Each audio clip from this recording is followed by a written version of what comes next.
program this week. It's a pretty heavy program as far as racing is concerned because Riccarton are hosting the Winter Festival, and obviously people from all around the world, in fact mainly around New Zealand, are here for the Winter Festival. People this week are talking about the polar blast that has hit New Zealand and the fact that the soil temperatures have dropped, but there is a lot of snow there which will help when it comes to the thaw. Also the fact that the Olympics, people are reeling from the fact that you can get a gold medal for trampolining or playing ping pong. New boss for Westland Milk is going to be taking over that big factory, and more cuts and carry as far as dairy herds are concerned. Plus, of course, the season is very good if you happen to be selling cattle because of a high demand and lots of feed. In just a moment, we'll be talking more about animals.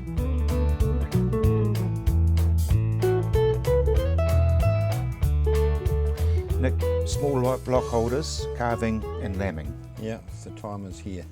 It is. Yeah. So I guess it's directed mainly at small block holders, but I guess even a seasoned commercial farmer might get some little tips. No one ever stops learning. So I guess that the big issue as far as problems are concerned is where it all starts, and so to be ahead of the game and prepared is obviously a major benefit, along with all sort of animal health issues, preventative and otherwise. So actually knowing when the lambing season's about to start, whether or not that's been helped out with the assistance of scanning and whatnot to know whether you've got lates and earlies and multiples or whatever, is really, really useful, of course, because you know when to start keeping your eye out and when to start setting stock to the appropriate stocking density that you want to accomplish your birthing on. And I guess leading on from that, it's fairly important to recognise when problems are occurring, and part of that scenario means recognising what normal behaviour is when the birthing process is about to start.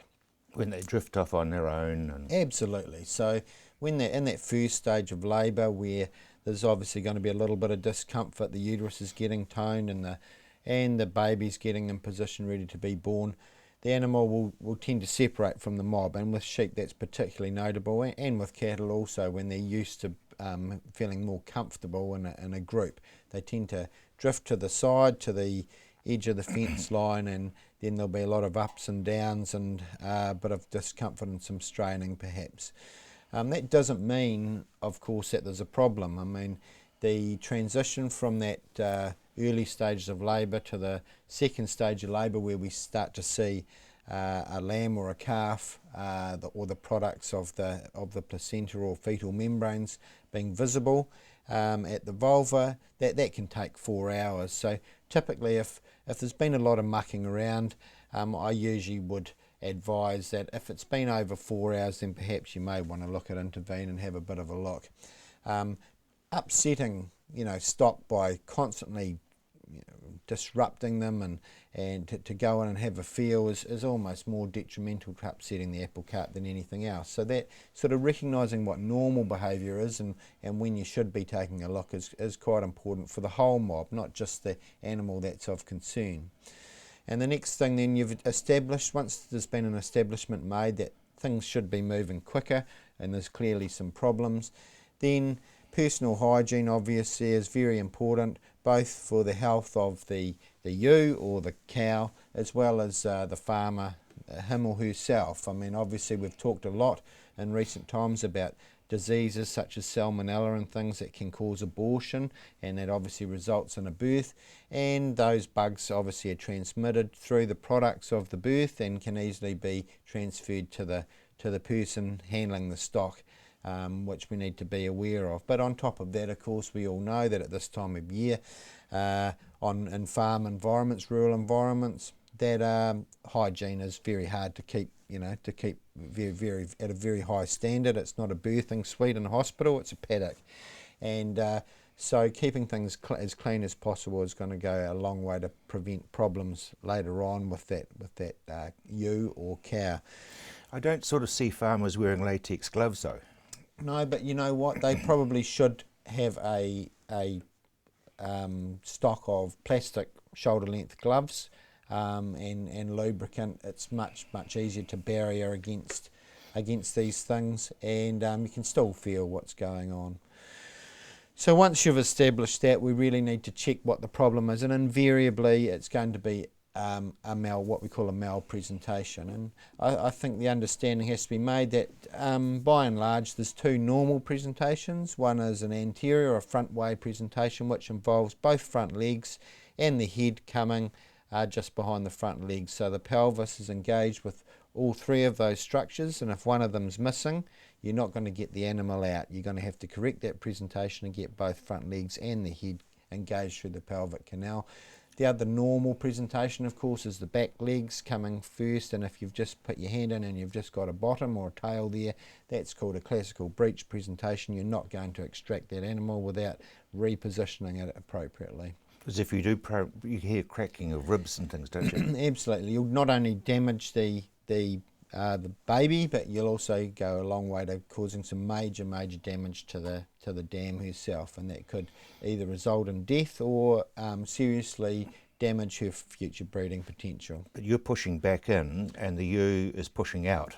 That's right. It can be difficult, but typically with those two species, when we're talking about cows and sheep, it can be accomplished. Very important to work out in your own mind whether you've got a front or a back leg. Remember, it's blind, you're only going by feel. And so the way I kind of remember it is the fetlock or the ankle type setup in these animals bends around in one curve, and then with the back leg we'll get a zigzag kind of approach with the hock bending the opposite way to the fetlock, and with the front leg both the knee and the fetlock bend the same way. So if you flexing the limb and it turns into a sort of C, then you've got a front leg. If you flex the leg and it zigzags, then you've got a back leg. And check on the mother.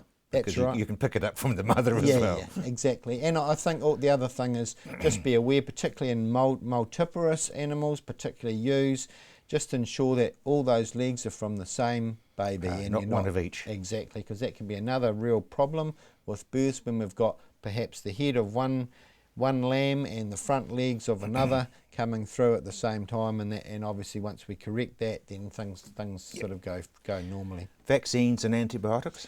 Yep, so vaccines, especially with lambing, it's a very good setup to pre-lamb vaccinate within sort of 4 to 6 weeks prior to lambing. It'll ensure very high levels of colostral protection, colostral antibody passing to the lamb itself, which gives great protection against pulpy kidney, tetanus and these sorts of things.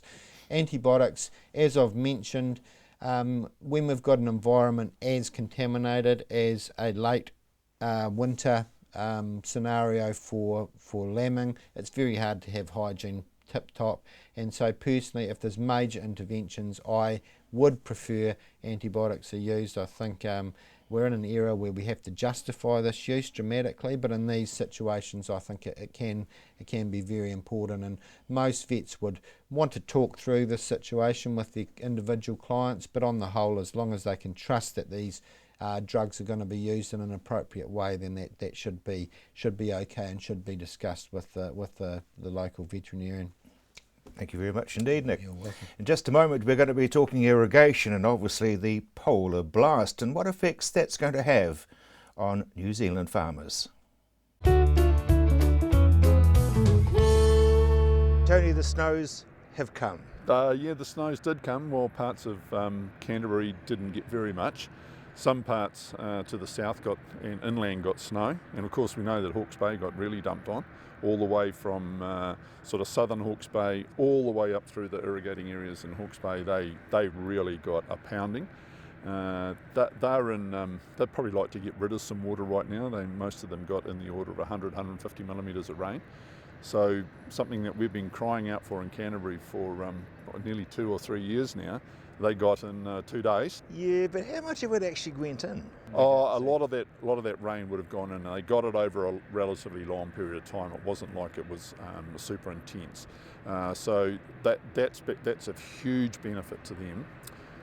What it's done in particularly in the South Island and even parts of Hawke's Bay now as well is that we have really lowered temperatures. I mean, Nothing like a cold rainfall or a cold, wet, precipitation event, and it's been followed up by some really, really heavy frosts. So the thought that we might be heading into a super early, for one of a better word, irrigation season, particularly in the Canterbury region, that's been put on hold now. We can forget about that till at least September now, I think. But what it hasn't done is that we haven't had that big rainfall we've talked about for weeks and weeks and weeks now to bring our groundwater levels up.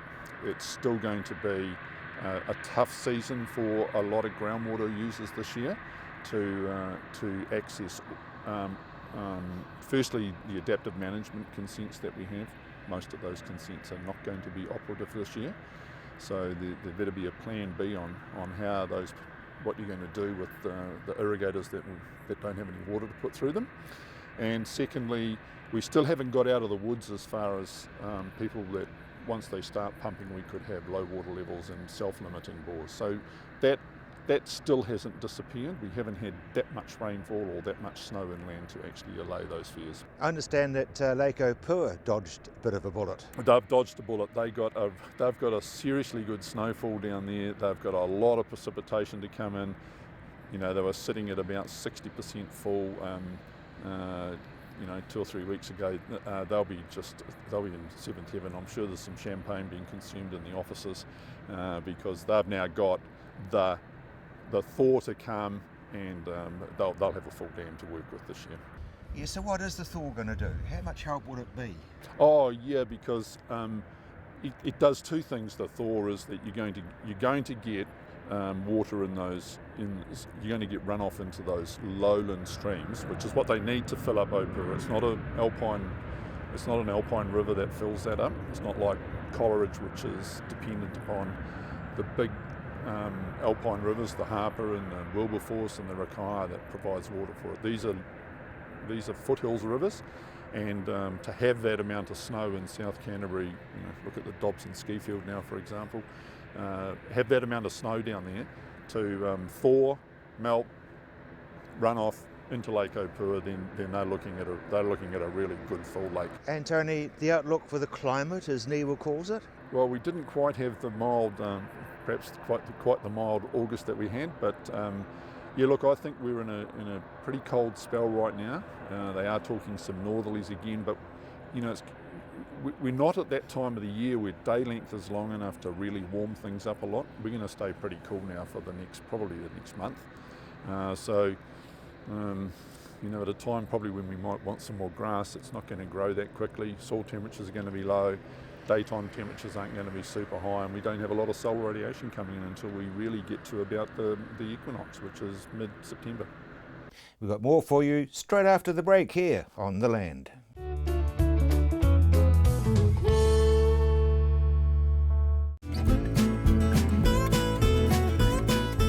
Everybody has a story to tell. What's yours? Maybe your family has been farming the land for 5 generations. Perhaps you have invented the next best thing in agriculture, or maybe something else. Whatever your story, if you're out on the land, we want to hear from you. Get in touch by emailing us at info@ontheland.co.nz.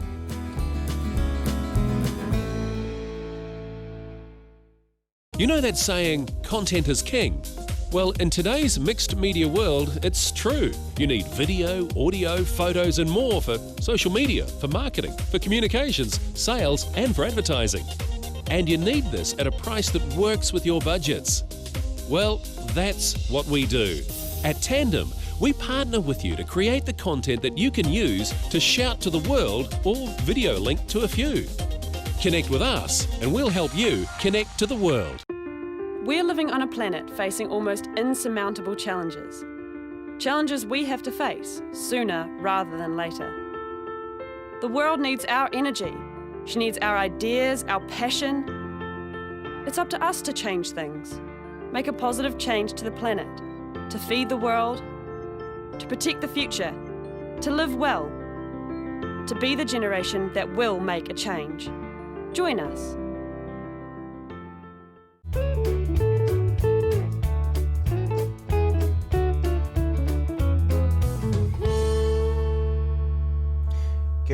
Brexit, it's still rattling around a wee bit, isn't it? And you didn't expect it to happen. I didn't. I did meet people when I was in England in April who favoured leaving the European Union.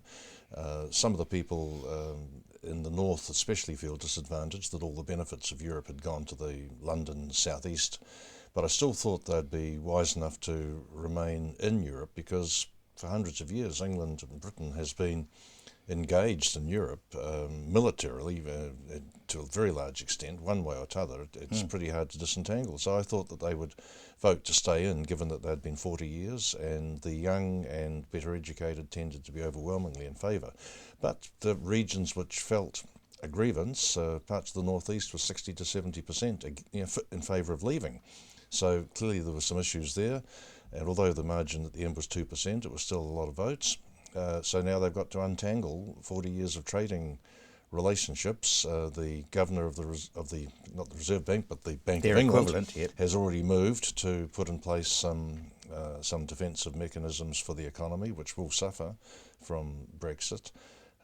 And they're now in a position where they've got to argue their way out of it, or a way into the future. And some of the people who say, well, we've got the Commonwealth for trading, well, hello, that was the case 40 years ago. There might be a bit of increase in meat exports to the United Kingdom, but New Zealand has diversified its trade now, so we have very good relationships across the globe. And the UK now takes probably just 5 or 6% of our exports. So I don't think there's going to be huge growth there. We've got to concentrate on the United States, on Australia, on China, on those trading partners which are now well established. You're saying they've got to untangle it. Is it really just negotiations, though, just to renegotiate with Europe?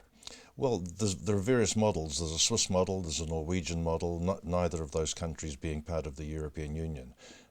But Britain is a big fish. You know, Britain's 65 million people, compared with 8 for Switzerland and 5 for Norway. And they are two very wealthy countries. But it will cost Britain in some way. If they want to have continuing free access to the European market, the Europeans will probably say you've got to have continuing access for European people to live in Britain. And that was half the argument against it, against immigration from Europe. So it's going to be a mess, I think, and there'll be a lot of people who will still try and turn it round. Some talk about the House of Lords even trying to stop it. Yeah. Let's go across to United States of America and certain Donald Trump putting bullets through his feet. Yeah, across the pond to... I read somewhere where a Republican pollster said that what Trump needs is a personality transplant. What I think it shows is that you can be successful, and in his case that's arguable because Warren Buffett has pointed out his series of business failures of Trump's. What it proves is that public life's actually harder than it appears when you're on the outside, and Trump has been, by some standards, a hugely successful businessman. He might not have paid all his taxes, and he might not have. He might have had bankruptcy parachutes there to save some of his businesses, but he's seen by many as being hugely successful. But politics is a much harder game than business. And he's behaving at the moment like a businessman, like he's kicking a shareholder out of a meeting or whatever, and it's a lot harder, and it's all turning to custard at the moment. It can be turned around, but there are even Republican congressmen who are now saying they are going to vote for Clinton, and that would be unbelievable. He really needs to learn to listen rather than talk, doesn't he? Yes, and he's got to move. Now that he's got the nomination, he needs to move into the mainstream and become more moderate and drop some of the agendas, some of the issues which got him the nomination. It's hard to do that because he's built a reputation amongst a certain constituency, but if he's going to go anywhere near winning, he's now got to start appealing to Middle America and to Middle American Republicans. Politics there is different from here, but he's got to start trying to appeal to the middle. At the moment, Clinton is even withdrawing advertising in certain states because they were marginal before, and she's well in front now, so she's putting her considerable war chest into areas which could bring her better returns. New Zealand, local elections looming. Yes, well, these are, because local government is a creature of central government, it's seen, and in fact it does have much less power. All power really lies in Wellington, as we've seen.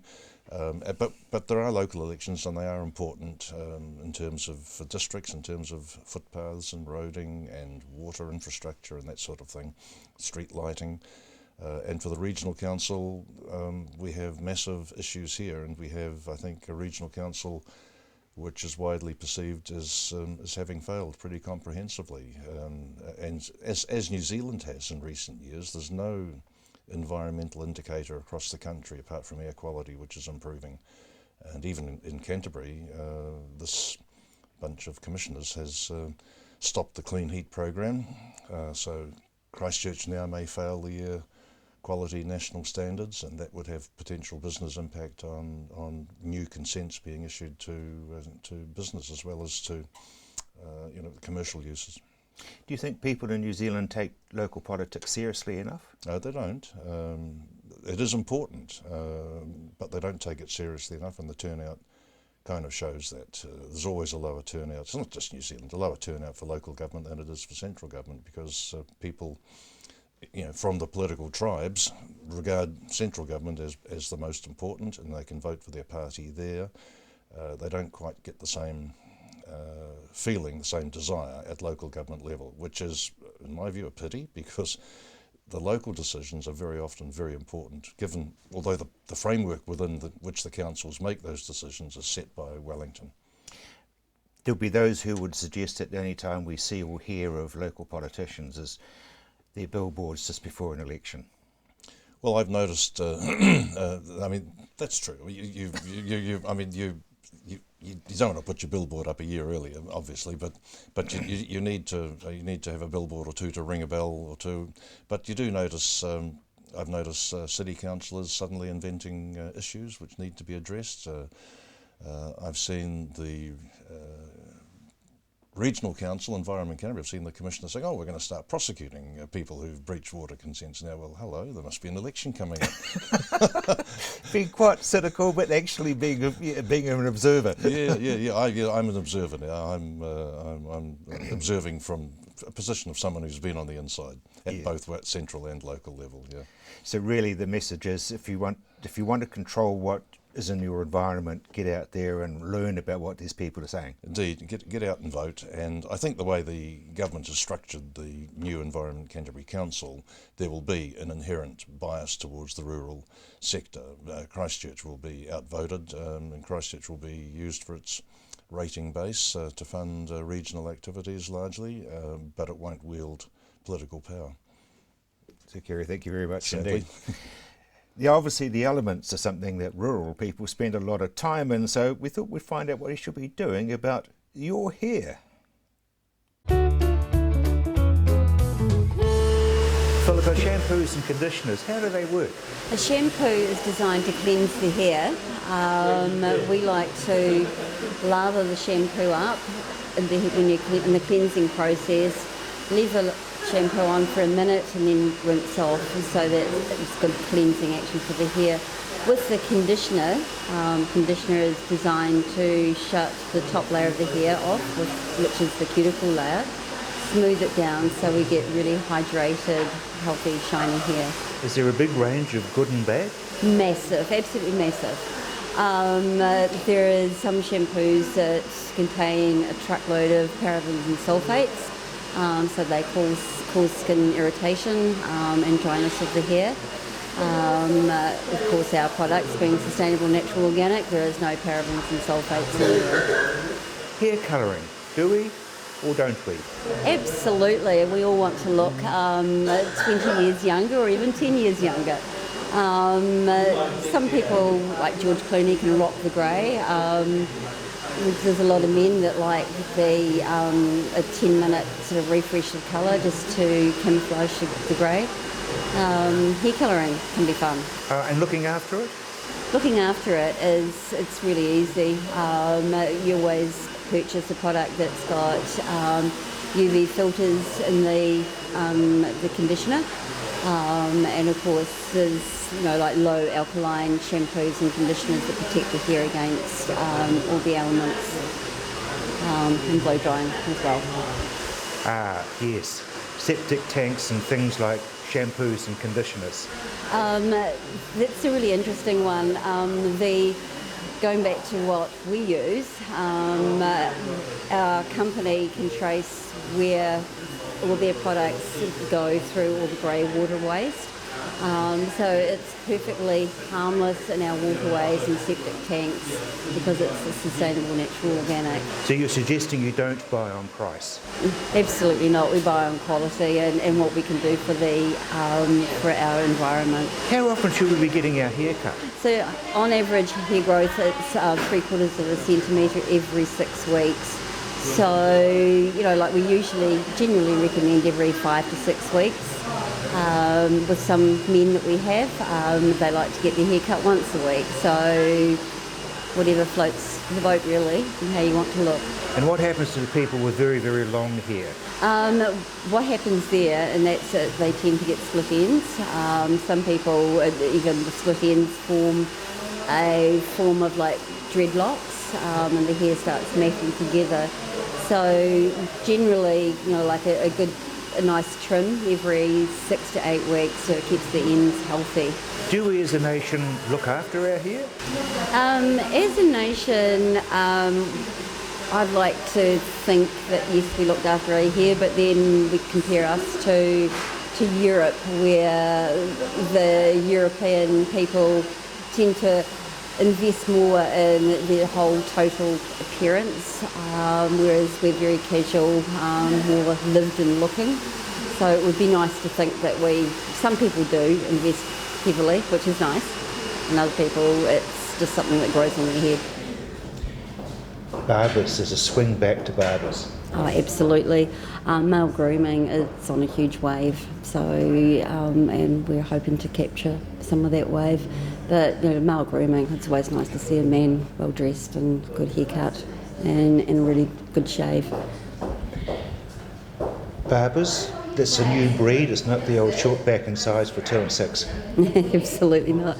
But in saying that, you've got some looks that got a really good fade, like going from skin to a little bit of hair through the back and the sides, and like back to the 1950s, sort of good haircut there. And then you've got some people that still like the mullet. You've got some farmers that just want to chuck a beanie on it. So, yeah. Straight after the break, we're going to be talking about wilding pines and why they're doing so well. And of course, we're going out to Riccarton for the Winter Festival.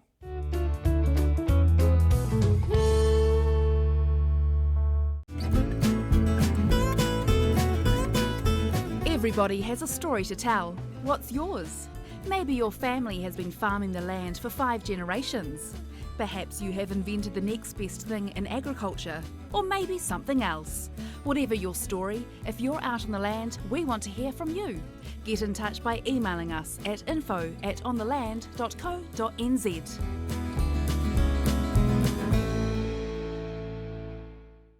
You know that saying, content is king? Well, in today's mixed media world, it's true. You need video, audio, photos and more for social media, for marketing, for communications, sales and for advertising. And you need this at a price that works with your budgets. Well, that's what we do. At Tandem, we partner with you to create the content that you can use to shout to the world or video link to a few. Connect with us and we'll help you connect to the world. We're living on a planet facing almost insurmountable challenges. Challenges we have to face sooner rather than later. The world needs our energy. She needs our ideas, our passion. It's up to us to change things, make a positive change to the planet, to feed the world, to protect the future, to live well, to be the generation that will make a change. Join us.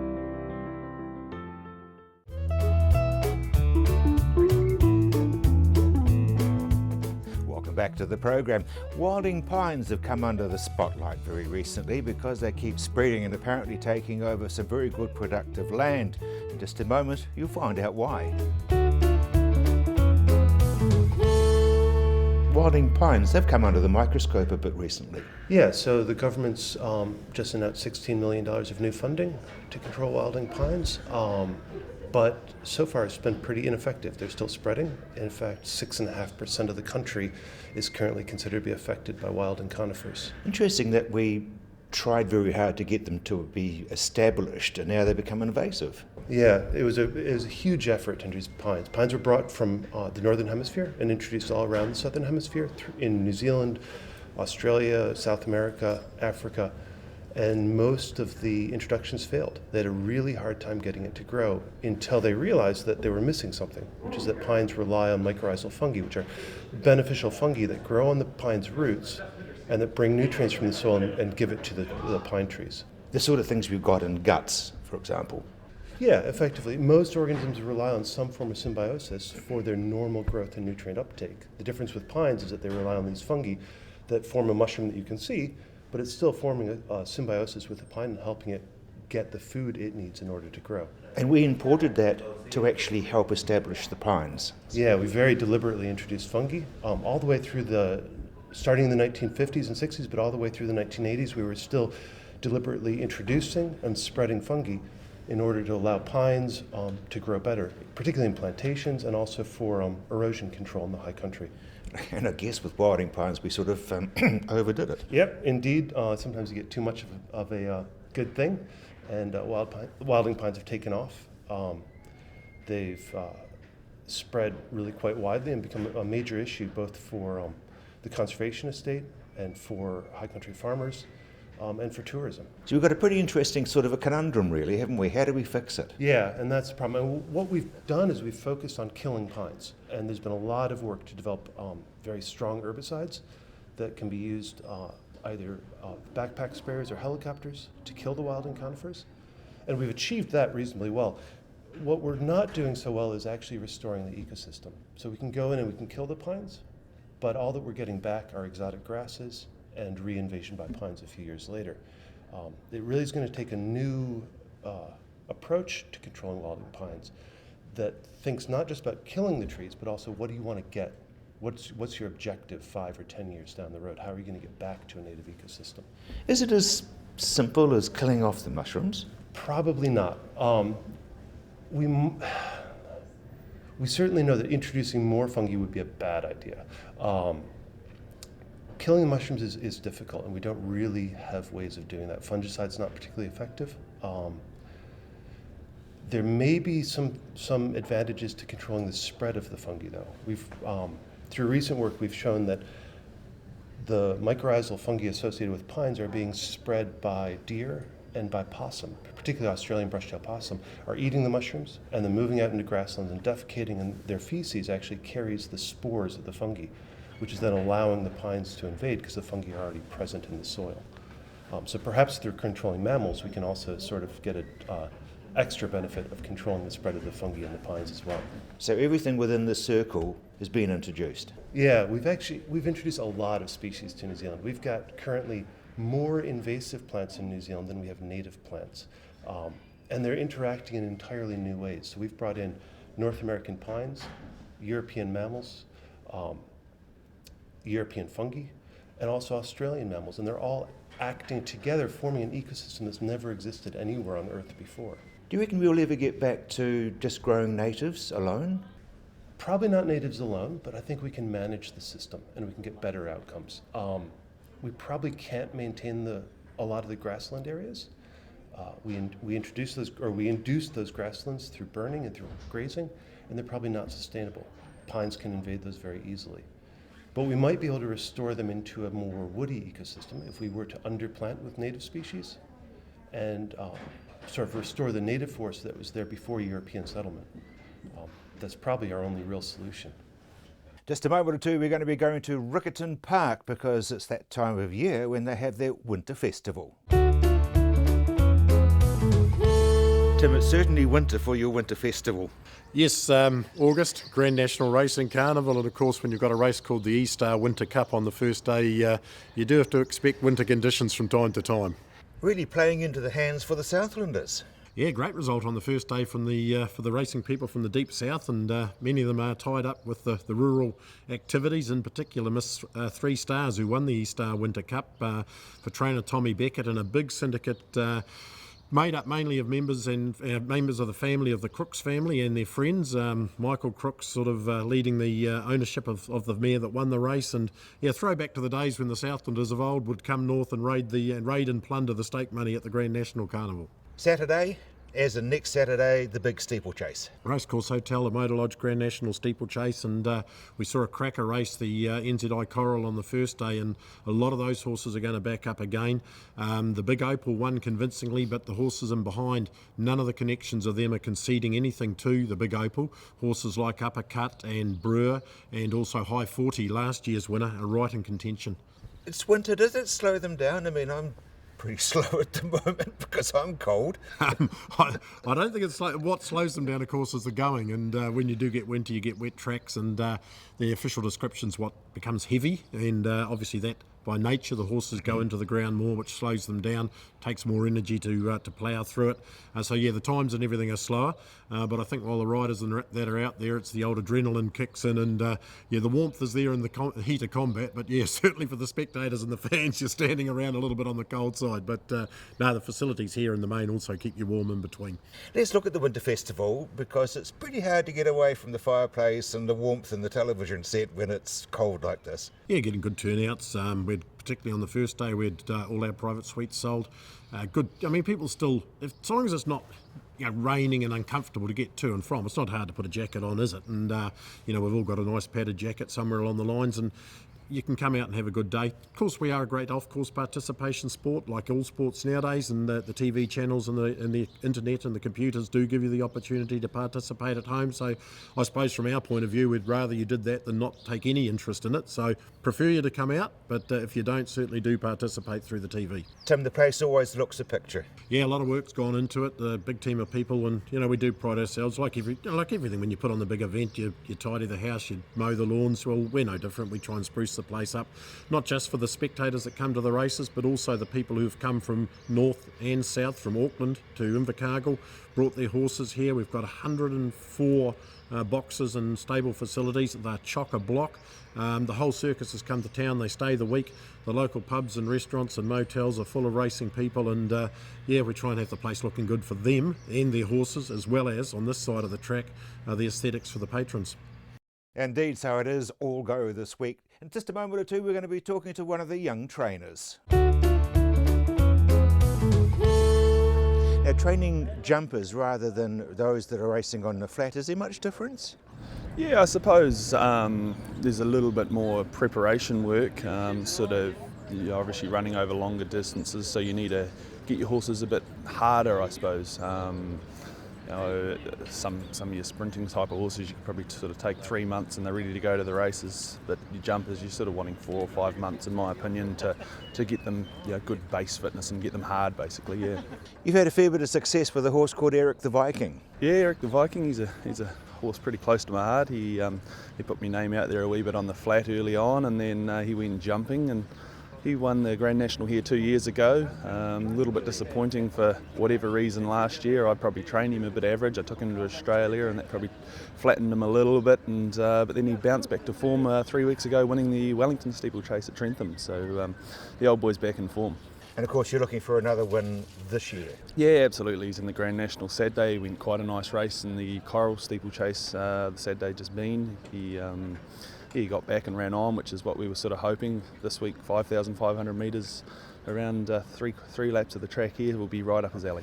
Is it very heavy out there? No, unfortunately not. That's the one thing we're really wanting. He's a real dour, tough racehorse, and when a few of the other ones start calling for their mum with 1,000 metres to go in the deep tracks, he starts getting going. So I'm hoping we get a deluge of rain before Saturday, but from all the local reports, I think I might have to cross my fingers really tight. I'm going to suggest that you're actually a lot younger than most of the trainers around here. No, it's a bit of a battling industry, really.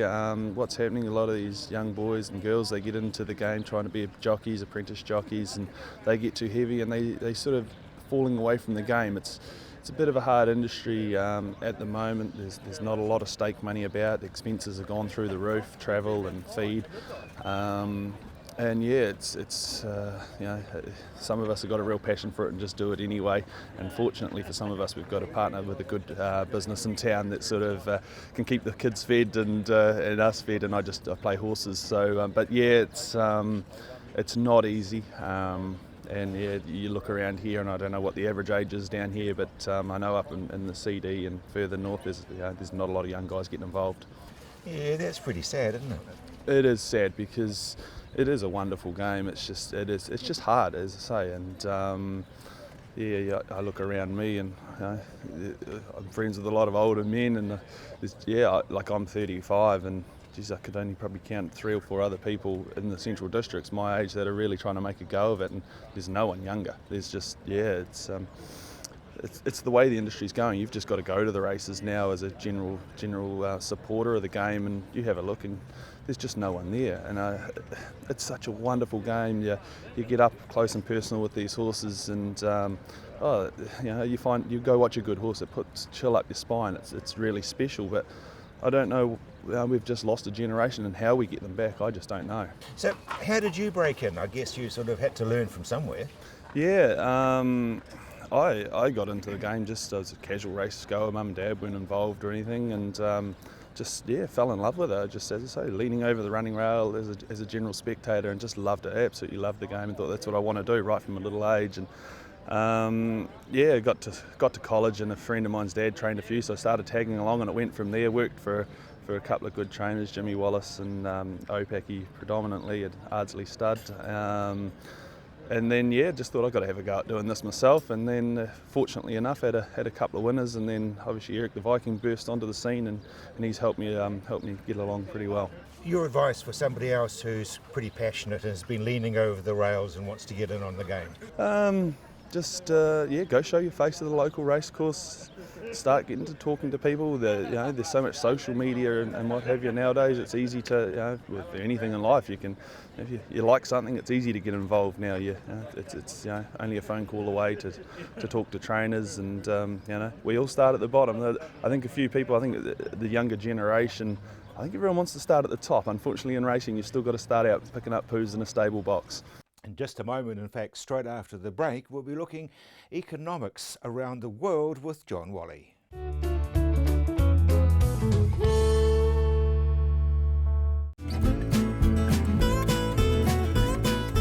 Everybody has a story to tell. What's yours? Maybe your family has been farming the land for 5 generations. Perhaps you have invented the next best thing in agriculture, or maybe something else. Whatever your story, if you're out on the land, we want to hear from you. Get in touch by emailing us at info@ontheland.co.nz.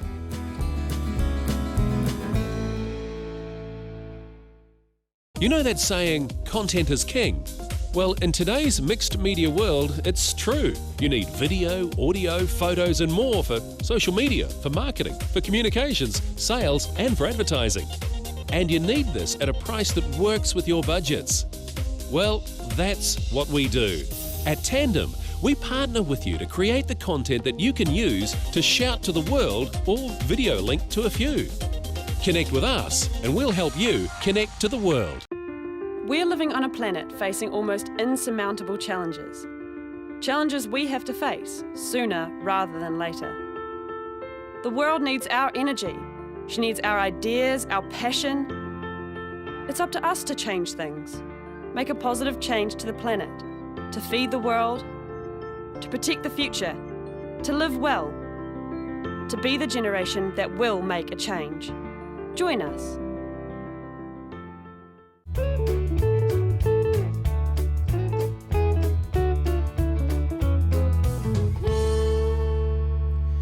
It's been a while since you've been on, about May. A lot's happened since then. Yes, I've been away in the UK, so I was there on the run-up for the Brexit. For the Brexit. I wasn't there for the Brexit, but I just happened to be there at the same time as it was all running. And it was really very interesting, this issue of, does it matter about what the facts are? It's all about feelings. And both sides were sort of saying it's going to be terrible if we leave, it's going to be terrible if we stay in. Things have turned out, it's not been so good deciding to leave. Remember, it's going to be 2 years before they actually leave, and at this point the Article 50 hasn't been triggered, which is when they start to put things into place ready to leave. But certainly there's been some considerable negative reactions around the place. The bottom's fallen out of the market for commercial property in London. The pound's base rate's been cut back to 0.25% from 0.5%, which goes back to that question about, you know, what's left for reserve banks around the world. Inflation. Well, that's the problem. There isn't any. And so most of the developed world, reserve banks are cutting rates, in some places they're negative. And our own reserve bank this week is facing up to cutting another quarter. Hopefully they'll do a half, because currency is overvalued right now, which is certainly not bringing a smile to many exporters. But the problem for reserve banks is that the monetary policy that we've all come to love and loathe, I suppose, depending on which side of the fence you sit on, it's basically losing its ability to do very much. You know, you could change when we had interest rates at 6, 7, 8%, you could sort of play around and 1% made a difference. But when it's at 0.5% or 1%, does a quarter really make that much difference? So the efficacy or the weight of monetary policy is sort of losing its way, if you like. And maybe governments one day are going to have to start making government decisions again, rather than blaming it all on the central bank. Pointing to somebody else. Yeah. It's not our problem. It's these, you know, we've got an independent central bank and they make the decision. But clearly the currency has lifted from mid-60s, now it's low 70s. That does bring pressure back on to exporters. That brings pressure back on to farming, the primary sector. And things aren't looking too flash in the areas where we make a living. House prices, that you keep bringing that up. Well, that's the rock and the hard place. We cut interest rates, that reduces debt servicing, that makes tax-free capital gains on property all the more attractive, and that brings landlords, people with equity, into the market, lifting up prices, freezing out the youngsters coming through who can't get onto the ladder. And I think we saw 13.5% average house price increase in Auckland last year, against a backdrop of wages moving about 1.5%. Well, you don't need to know much about arithmetic under those circumstances to say, I can't save myself into a house. And that actually starts to attack the fabric of what being a New Zealander is, I think. If you don't have that sort of, it's not a quarter acre anymore, it might be a bit smaller, but at least there was that aspiration to be a homeowner for most people. Where do bonds fit into all this? Because people say when times are tough, you look at bonds. Well, you think about bonds. What are bonds? They're basically a loan agreement. I give you some paper, you give me some money, and I'm going to pay you a certain coupon rate or an interest rate on that bond. And because the world is really difficult right now, interest rates are very low, we see bond markets starting to lift a bit. This morning in the Herald, New Zealand has the mantle of being the most expensive bond market in the world, which, surprise, surprise, that starts to see money coming here. I think we're running at just under 2%. The US is just over 1%.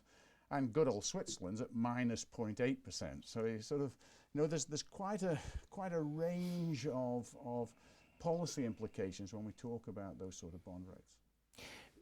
So what else should we be aware of as far as that whole piece of knitting? Well, I mean, the world's an uncertain place. I think you look at the uncertainty in North America, you look at the uncertainty in the UK, the uncertainty in Europe, and that actually means that it's probably, you know, I think we talked about it 2 or 3 years ago, it may be time to sell the toys and sort of batten down the hatches, because things are going to be a bit tough for a while.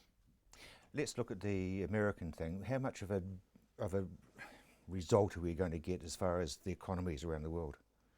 In terms of how will the America knock on to the rest of the world? Well, and we've got the election, it's uncertain, isn't it? Yeah, I mean, we've got this sort of protectionism starting to build in the US, which could be bad for global trade. And it's sort of a real challenge to pick which way it's going to go. Because you've got a philosophy about Trump and about... Oh, I just saw it this morning, and it was a sort of the election in a nutshell. If it's about Hillary, Trump wins. If it's about Trump, Hillary wins, and Trump would like it to be about him. Yeah, it's really the bottom line for that. The guy is so narcissistic, he can't even bring the election to be about Hillary. He'd do it for himself, even though he's going to lose. Yeah, I think he keeps shooting himself in the foot because he doesn't listen. Well, I think that there's sort of what we've gotten used to with politicians is they make the odd mistake, but they don't make mistake on mistake on mistake on mistake.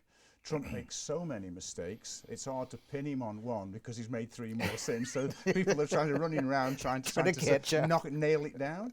But it's still you know, if you're a news junkie or a political and economic nut, it's the best show on earth still. Yeah, it is.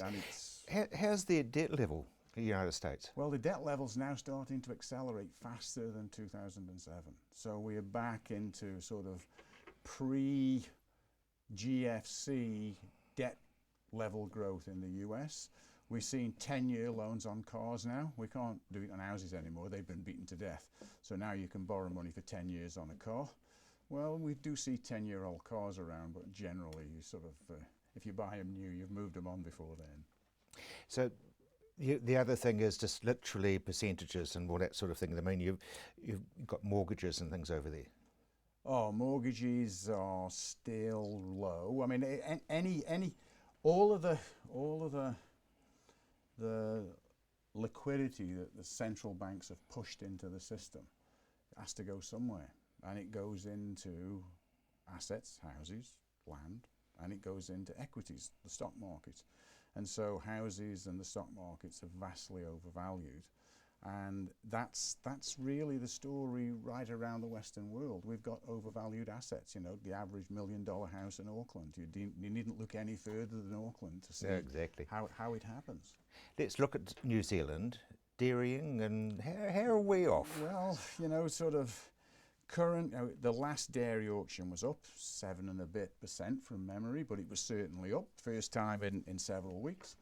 But the prices are still too low to sustain a predicted $4.25 payout, and I'm told currently the break-even's about $5.05, which is, I mean, that's painful. And this is what, the 3rd season we're going into now. So for the producers in New Zealand, it's painful. And really, there's no light at the end of the tunnel. It's actually a train coming the other way at the moment. Well, I mean, the fact is that we're in a global economy that's got too much debt around the place. That debt is actually suppressing demand. Demand suppressed means we're selling into markets where there is an excess of supply, which means prices are lower for longer. Construction's doing all right, though. In New Zealand, absolutely. Doing quite well here, and the political pressure is starting to build to get behind house building, because the idea is to fix the high prices with more supply. So you build more houses, because there's more houses, prices fall. But there's a limit to how fast you can build houses. And I saw a piece somewhere, somebody said, we need to build more houses in the next 25 years than we built in the 161 years from 1840 actually in New Zealand. So we've got to do in 25 years more houses than we did in the first 161 years, which gives you an idea of how steep this particular supply side approach is. And of course, very briefly, we've got the New Zealand dollar. And the New Zealand dollar's hurting us. In the low 70s with still upward pressure, largely because of with a standard bearer for interest rates in a low interest world. While we continue to sit in that position, while we continue to fail to deal with the demand side of housing by macroprudential measures, LVRs, limiting debt to incomes, well, until we start to do those sort of things, we won't really fix it quickly enough to catch up with where the world is. John, thank you very much indeed. Now, if you'd like to recap what John's just been saying, you can go to our website, which is ontheland.co.nz. I'm Rob Cope-Williams. You've either been watching or you've just missed the program, but we'll be back at the same time next week. Until then, bye now.